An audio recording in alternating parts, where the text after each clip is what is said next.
Hello, classroom. Welcome to the reading room. I've got the clocks in the kitchen off a little bit, so I see I'm getting on later than what I think I'm getting on over there. We're going to continue with our book. We are getting close to the end. The Brief, Wondrous Life of Oscar Wow. I say that different every time. I said it 4 times today, not on screen, and I said it the way I wanted to. Wow. Wow. Oscar, wow. It's not it. Oscar, whoa. Wow. Wow. Oscar, wow. There it is. Oscar, wow. That's how I want to say it. I don't know if that's right. Okay, so we're about ready to do a great big footnote here, which is good early on because then my eyes aren't getting all screwed up. Let's be honest though, the rap about the girl Trujillo wanted is a pretty common one on the island. As common as krill. Not that krill is too common on the island, but you get the drift. So common that Mario Vargas Llosa didn't have to do much except open his mouth to sift it out of the air. There's one of those Balaco tales in almost everybody's hometown. It's one of those easy stories because in essence, it explains it all. Trujillo took your houses, your property, put your pops and your moms in jail. Well, it was because he wanted to fuck the beautiful daughter of the house, and your family wouldn't let him.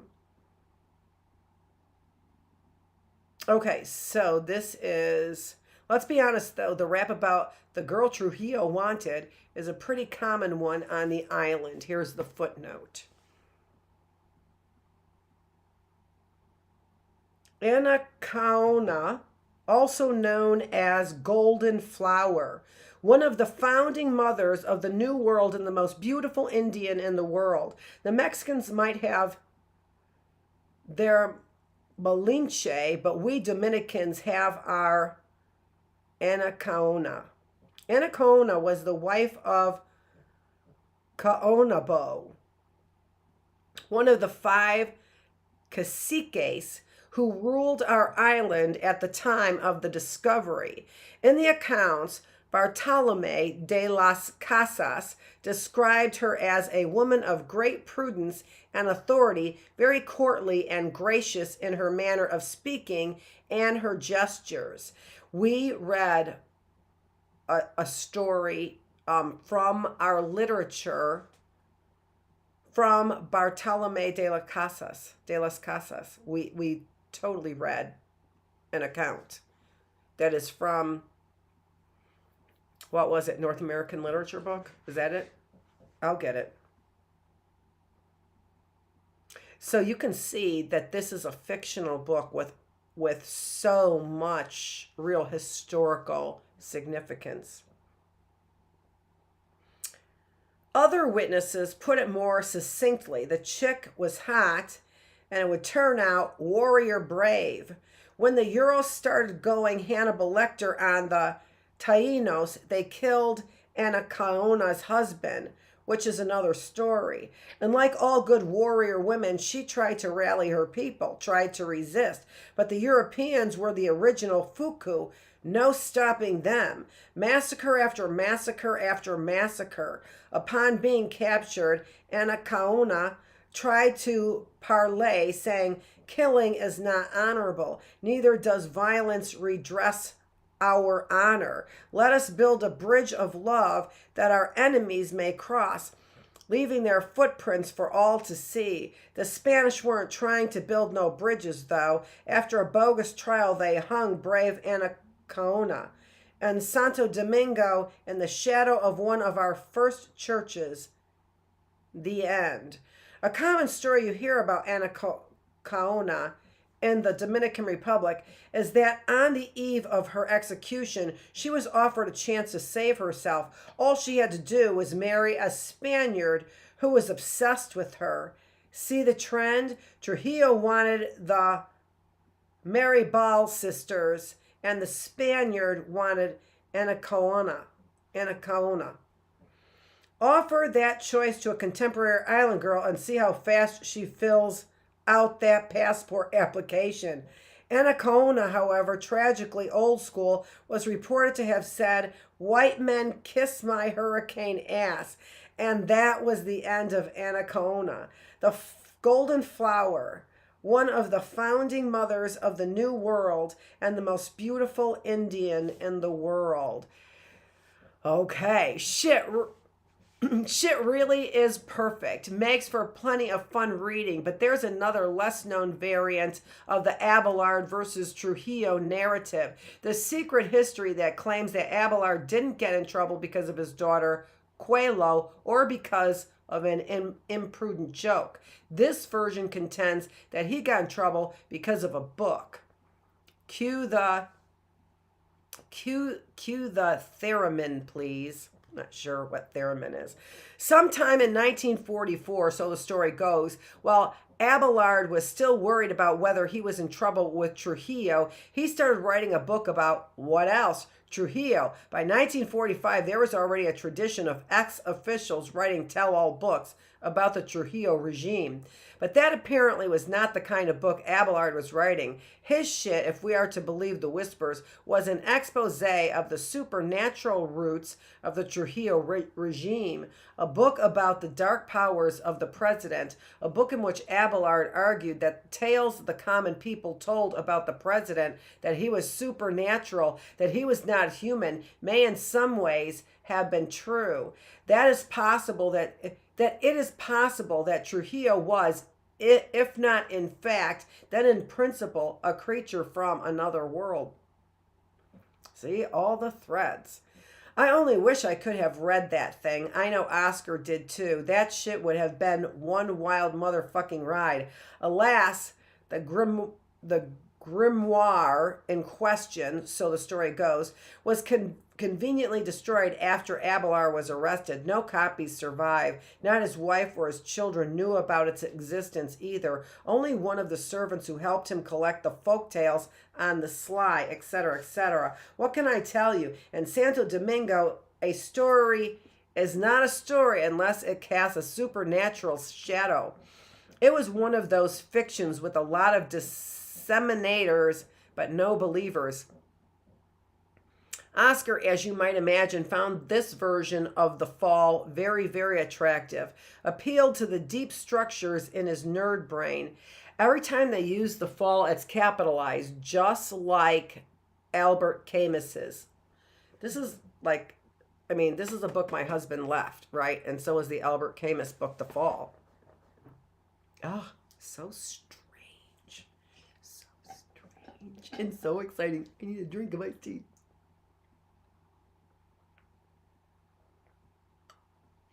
It's dropping a lot of frames, but the audio should be good.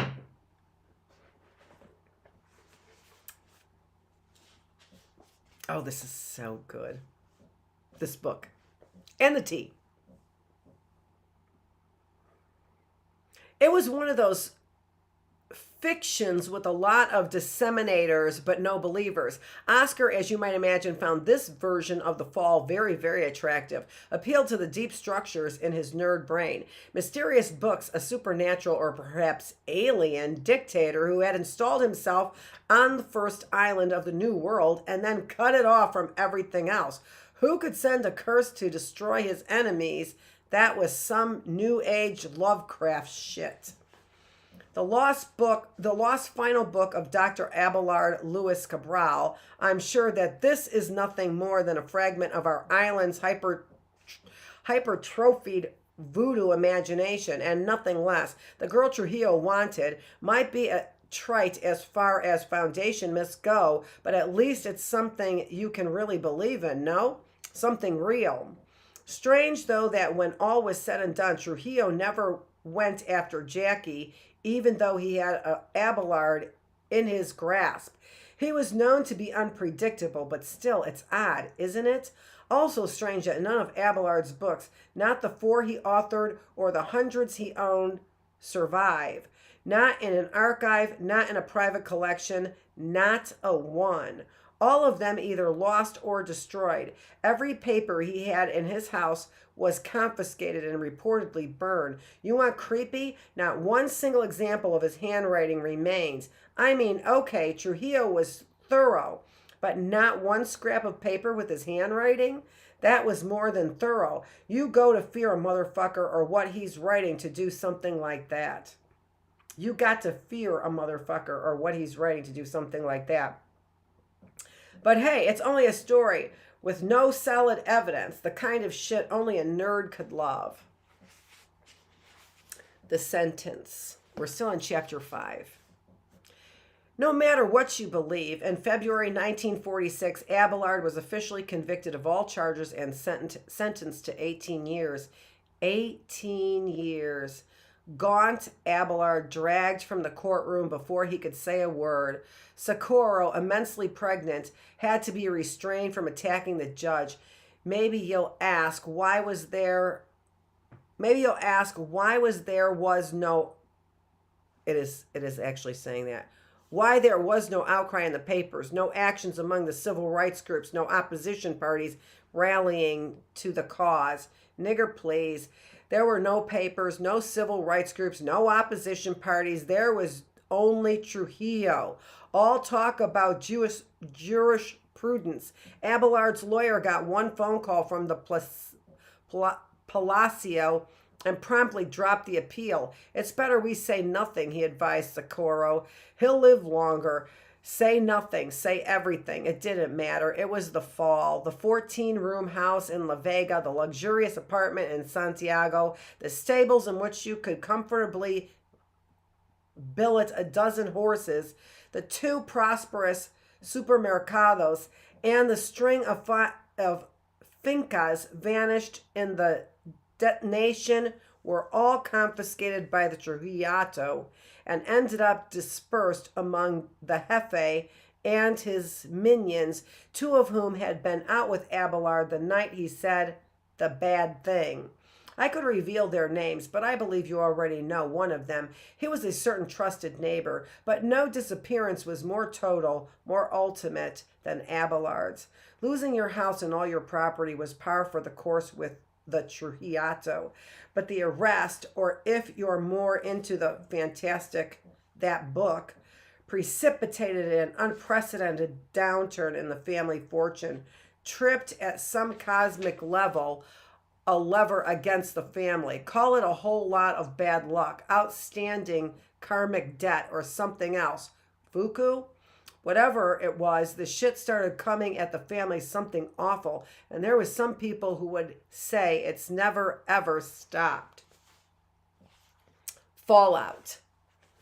The family claims the first sign was that Abelard's 3rd and final daughter, given the light early on in their father's capsulization, was born black, and not just any kind of black, but black, Congo black, Shango black, Killa black, Zapate black, Reca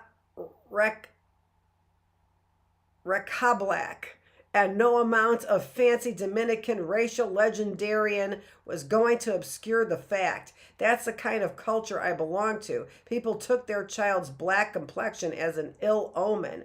You want a real first sign? Not 2 months after giving birth to the 3rd and final daughter, who was named Hypatia Belicia Cabral, Socorro, perhaps blinded by her grief, by her husband's disappearance, by the fact that all her husband's family had begun avoiding them like, well, a fuku, by postpartum depression, stepped in front of a speeding ammunition truck and was dragged nearly to the front of La Casa Armeria before the driver realized something was wrong. If she wasn't dead on impact, she was certainly dead by the time they pried her body from the truck's axles. It was the very worst kind of luck, but what could be done? With a dead mom and a dad in prison, with the rest of the family scarce, and I mean Trujillo scarce, the daughters had to be divvied up among whoever would take them. Jackie got sent to her wealthy godparents in La Capital, while Astrid ended up with relatives in San Juan de Maguena. They never saw each other on or their father again. Even those among you who don't believe in fukus of any kind might have wondered what in creation's name was going on. Shortly after Sirocco's horrible accident, Esteban the Gallo, the family's number one servant, was fatally stabbed outside a cabaret. The attackers were never found. Lydia perished soon after, some say of grief, others of a cancer in her womanly parts. Her body was not found for months. After all, she lived alone. In 1948, Jackie, the family's golden child, was found drowned in her godparents' pool, the pool that had been drained down to its last 2 feet of water. Up to that point, she'd been unflaggingly cheerful, the sort of talkative Negra who could have found a positive side to a mustard gas attack. Despite her traumas, despite the circumstances around her separation from her parents, she disappointed no one, exceeded all expectations. She was number one in her class academically, beating out even the private school children of the American colony. So off the hook intelligent, she made a habit of correcting her teachers' mistakes on exams. She was captain of the debate team, captain of the swim team, and in tennis had no equal, was fucking golden, but never got over the fall or her role in it, was how people explained it. Though how odd it is that she was accepted to medical school in France 3 days before she killed herself, and from all evidence couldn't wait to be gone from Santo Domingo. Her sister Astrid, we scarcely knew you, babe, wasn't much luckier. In 1951, while praying in a church in San Juan, where she lived with her tios, a stray bullet flew down the aisle and struck her in the back of the head, killing her instantly. No one knew where the bullet had come from. No one even recalled hearing a weapon discharge. Of the original family quartet, Abelard lived the longest, which is ironic since nearly everyone in his circle, including La Inca, believed the government when they announced in 1953 that he was dead. Why did they do this?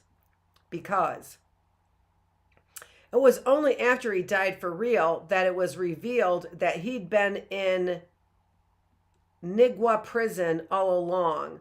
Served 14 straight years in Trujillo's justice. What a nightmare. What a nightmare. 1,000 tales I could tell you about Abelard's imprisonment. 1,000 tales to wring the salt from your motherfucking eyes.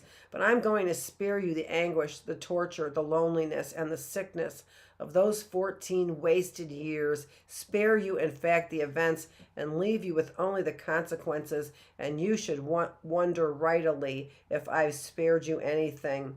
In 1960, at the height of the clandestine resistance movement against Trujillo, Abelard underwent a particularly gruesome procedure. He was manacled to a chair, placed out in the scorching sun, and then a wet rope was cinched cruelly about his forehead. It was called La Corona, a simple but horribly effective torture. At first, the rope just grips your skull, but as the sun dries and tightens it, the pain becomes unbearable. You would drive you mad. Among the prisoners of the Trujillito, few tortures were more feared, since it neither killed you nor left you alive.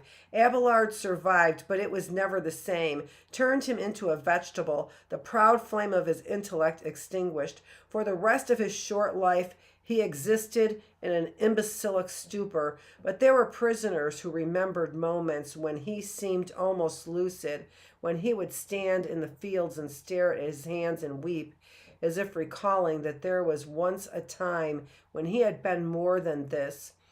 The other prisoners, out of respect, continued to call him El Doctor. It was said he died a couple of days before Trujillo was assassinated, buried in an unmarked grave somewhere outside of Nigua. Oscar visited the site on his last days. Nothing to report. looked like every other scrabby field in Santo Domingo. He burned candles, left flowers, prayed, and went back to his hotel. The government was supposed to have entered a plaque to the dead Nigua prison, but they never did. The dead of Nigua prison, but they never did. Okay, I missed a footnote, which is what a nightmare. So served 14 straight years in Trujillo's justice. What a nightmare.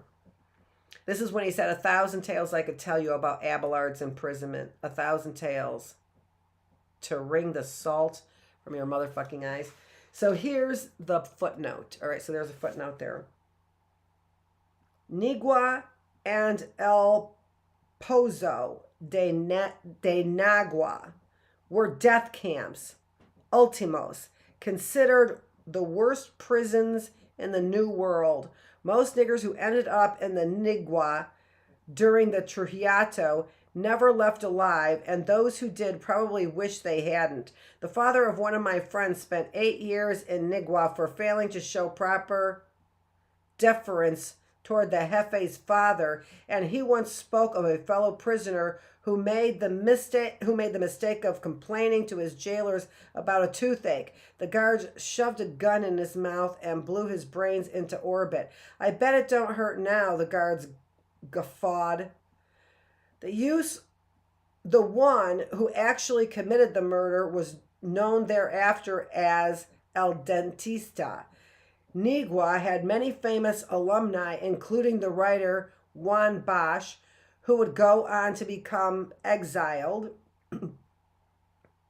anti-Trujillista, #1, and eventually president of the Dominican Republic. As Juan Isidro Jimenez Grullon said in his book, Una Gestapo en America, es mejor tener 100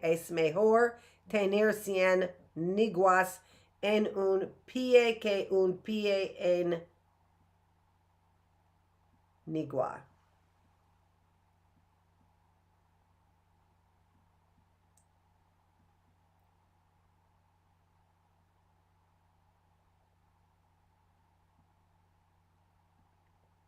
I don't know what PIE means, as in it's spelled P-I-E. I don't know what that means. Okay, all right, so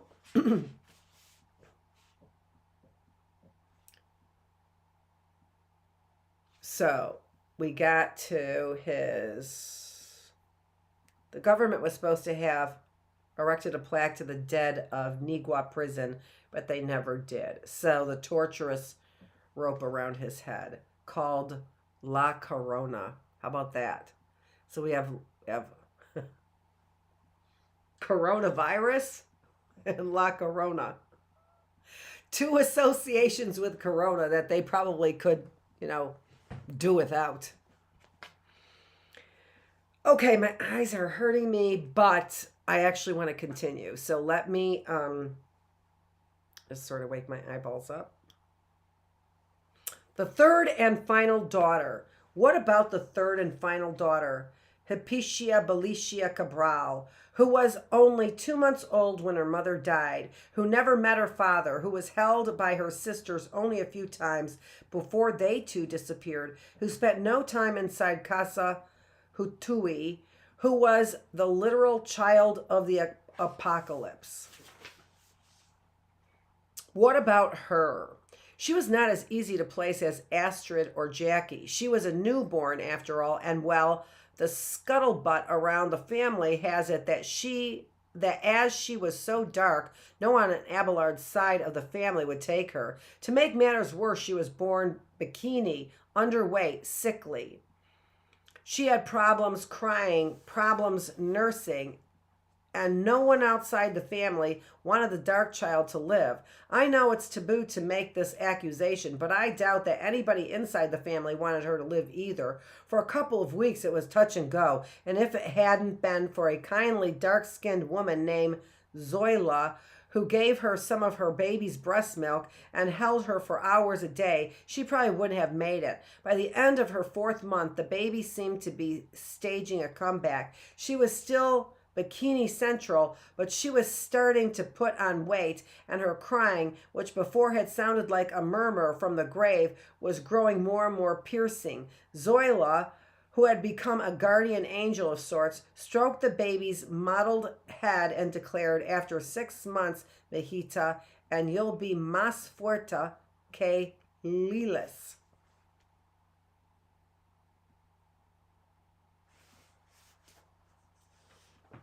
And that didn't escape me, Lori. Lilis. Ballet didn't have 6 months. Stability was not in our girls' stars. Only change. Without any warning, a group of Socorro's distant relatives showed up and claimed the child, tore her clean out of Zoila's arms.